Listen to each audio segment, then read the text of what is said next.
গত 2রা আগস্ট আমাদের সিরাজদি খান থানা এলাকায় নোয়াপাড়া হতে আলম শেখ নামক একজন সিএনজি চালককে অজ্ঞান করে তার ইজি বাইক নিয়ে যায়। এটা আমাদের নজরে আসার পর আমাদের এই যে ডিবি পশ্চিম থেকে যে তারা এখানে কাজ শুরু করে, যে রুবেল নামের একজন এই চক্রের সদস্য তাকে চেতনানাশক বিস্কিট খাইয়ে তার ইজি বাইক নিয়ে যায় অজ্ঞান। আমরা প্রথমে আমাদের বিশ্বস্ত সোর্সের মাধ্যমে রুবেলকে গ্রেপ্তার করি। রুবেলকে জিজ্ঞাসাবাদের পর জানতে পারি যে সে শুধু যে ইজি বাইক চালককে বিষ প্রয়োগের মাধ্যমে চেতনানাশক করে ইজি বাইক নিয়ে যায়। হৃদয় নামে আরেকজন ইজি বাইক চালিয়ে নিয়ে যায়। তার দেওয়ার তথ্য মতে আমরা হৃদয়কে গ্রেপ্তার করি। হৃদয়কে গ্রেপ্তার করে তার স্বীকারোক্তি মতে যে আমরা সে কাকে ইজি বাইক দেয় 3 জনের নাম পাই।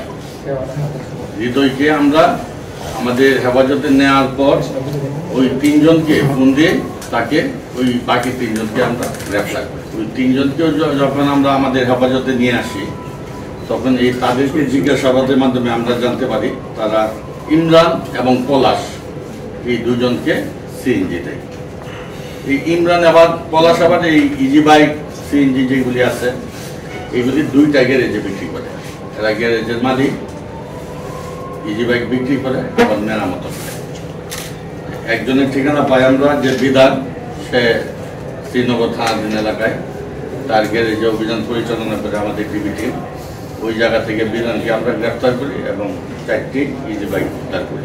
এদের আমাদের যে গ্রেপ্তারকৃত আসামি এদের তথ্য মতে আবার আমরা জানতে পারি কেরানীগঞ্জ থানাধীন যে আপনার সুমনের আরেকটা গ্যারেজ আছে, তার কাছেও তারা ইজি বাইক বিক্রি করে।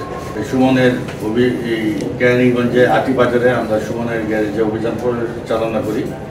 ওই জায়গা থেকে আমরা সুমনকেও গ্রেপ্তার করি এবং আরও 4টি ইজি বাইক উদ্ধার করি। তা আমাদের কাছে এখন আমরা এই যে গতদিন যে অভিযান পরিচালনা করেছি 7 জন আসামি গ্রেপ্তার রয়েছে, 8টি ইজি বাইক উদ্ধার করেছে।